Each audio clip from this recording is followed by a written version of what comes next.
Assalamualaikum warahmatullahi wabarakatuh. Selamat malam teman-teman semuanya. Selamat datang di channel Politik kali ini. Kita bertemu lagi dan kita akan dengarkan bareng dengan Bang Agri Fanani kali ini ya. Untuk tema kali ini adalah kita akan melihat yang saat ini dibilang IKN mangkrak dan tidak ada investor yang masuk.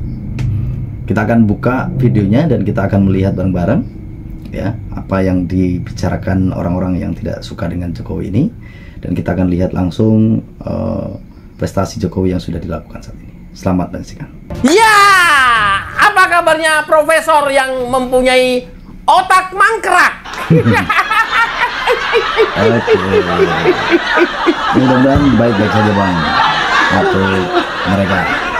Profesor yang mempunyai otak mangkrak ini kayaknya sih lagi, ya nggak tahu ya. Tapi lagi gitu, udah malam Bang. Mengunjungi Gus Nur ke penjara. Mengunjungi Gus Nur sama Bambang Tri. Dia ngajak istri si Profesor mangkrak ini ke penjara. Mau ngapain? Tapi video gua bukan itu ya. Nanti ini kok belok-belok kemana-mana. Nanti saya bahas terpisah saja. Ngapain Amin Rais si Profesor mangkrak ini kunjungi Gus Nur sama Bambang Tri ke penjara. Udah biarin lah, mereka mau buat apa kali. Mudah-mudahan si Profesor mangkrak ikutan nyusul beneran. Nyusul di penjara? Enggak bercanda. Doain orang jelek itu nggak boleh, nggak baik. Oke, saya tidak akan bahas Profesor mangkrak, tapi saya akan bahas IKN bakal mangkrak. IKN mangkrak gimana? Sudah jalan-jalan nggak ya? Gini hari ada yang bahas IKN mangkraknya, ada nggak ya? Yang sudah pembangunannya luar biasa ini, ya sekarang sudah dibuka untuk umum, untuk bisa bebas mengunjungi. Masih ada nggak ya yang bilang IKN mangkrak? Amin Rais di setiap kesempatan kalau bicara IKN pasti mangkrak. Nah, pun demikian juga Deddy Sitorus, dan tidak ketinggalan juga Rocky Gerung-Gerung. Oke guys, jangan lupa. Belakangan kemarin santer mereka ini menarasikan bahwa IKN tidak menarik bagi investor luar negeri. Matane petrol. Mau lihat videonya Bang, karena emang Bang, jangan ketawa. Nggak suka mau apa ya? Sakit lagi. Coba. Jangan ketawa Bang, ya. Aduh. Sakit. Iya. Mereka terus menarasikan bahwa IKN tidak menarik bagi investor asing karena dibuat tanpa rencana, tanpa bla bla bla bla bla bla bla bla bla bla bla. Iya, karena yang ngomong ini matanya jereng.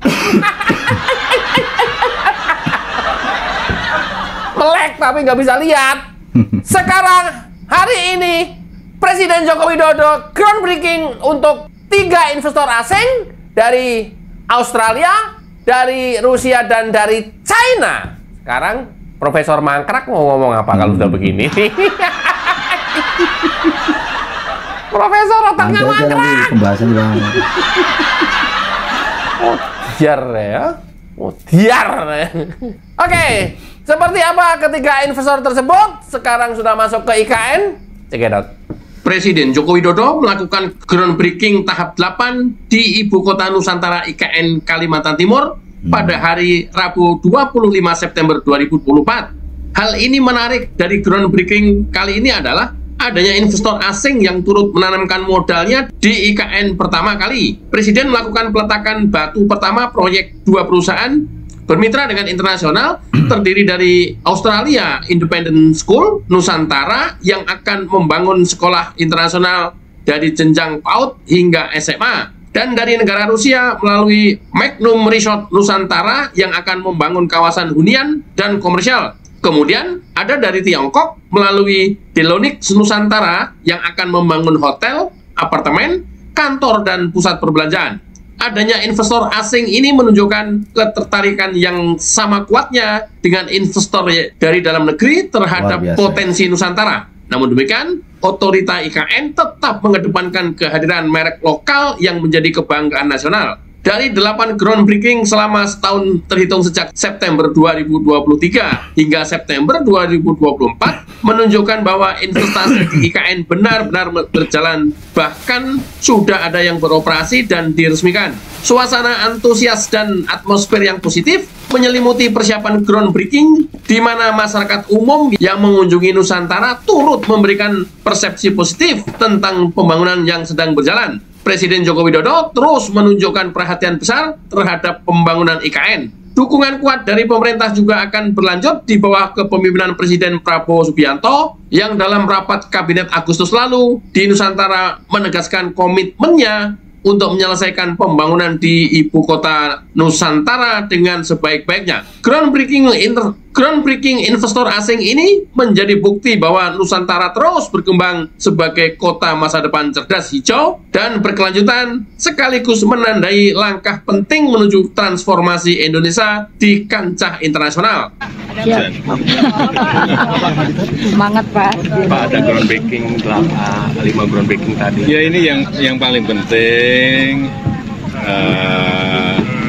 investor, investasi asing sudah masuk ke ibu kota Nusantara tadi pagi dari Australia untuk bidang pendidikan, kemudian tadi juga dari Rusia untuk properti, dan sekarang juga dari China juga untuk properti.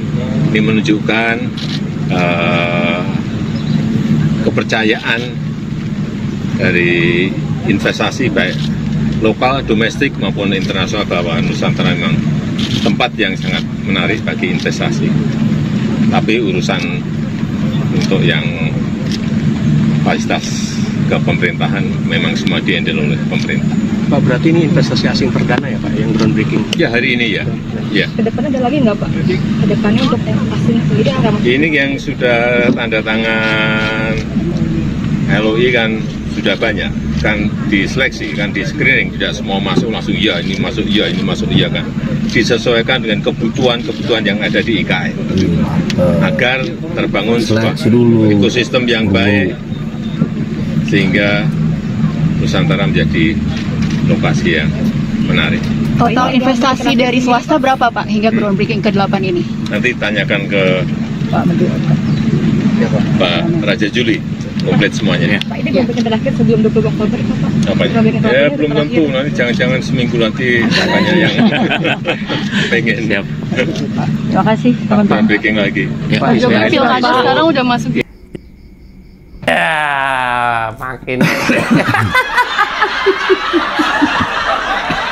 makin nyinyir lo. Amin Rais, Deddy Sitorus, Rocky Gerong-gerong. Ini udah kayak trio wek-wek aja ini kalau ngomentarin IKN tentang investor lagi. Apalagi Deddy Sitorus, DPR RI dari PDIP.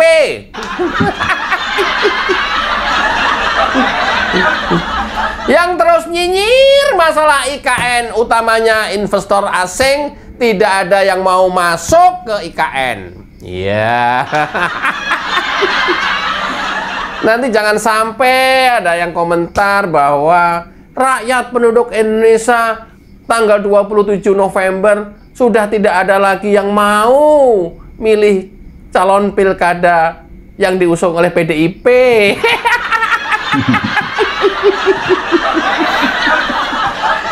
Jangan sampai dibalas begitu loh. Jangan dibalas seperti itu, jangan sampai.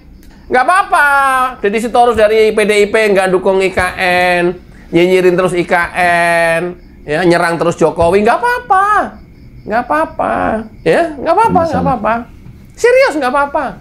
Wong yang puas terhadap kepemimpinan Presiden Jokowi masih 85% kok terakhir di September kemarin. Nanti saya bahas hasil poll tracking ya, surveinya ya. Itu pula nanti di Pilkada serentak 27 November dipastikan tidak akan pilih calon kepala daerah yang diusung oleh PDIP. Ayo, ayo.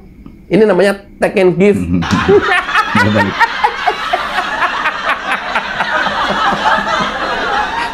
Memberi dan menerima ya. Ya, gitu dah.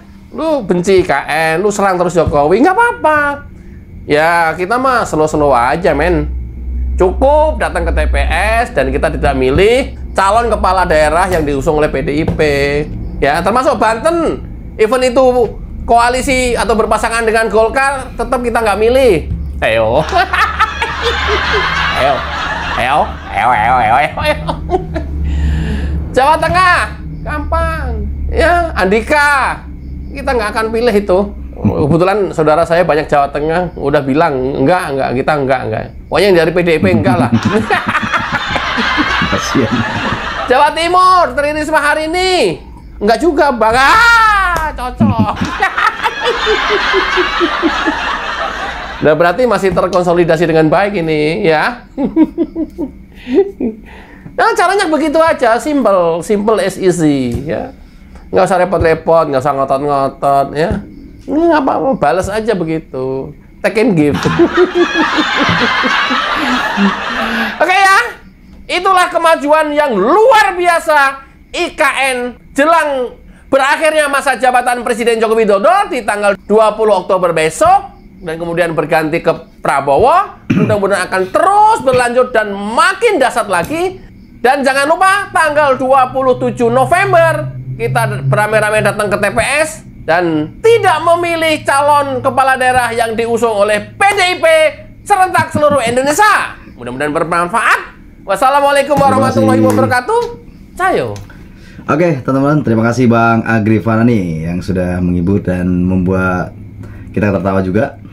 Dan ada baiknya juga dan ada jeleknya juga. Ya, kita tinggal menyikapi bagaimana kita melihat video tadi.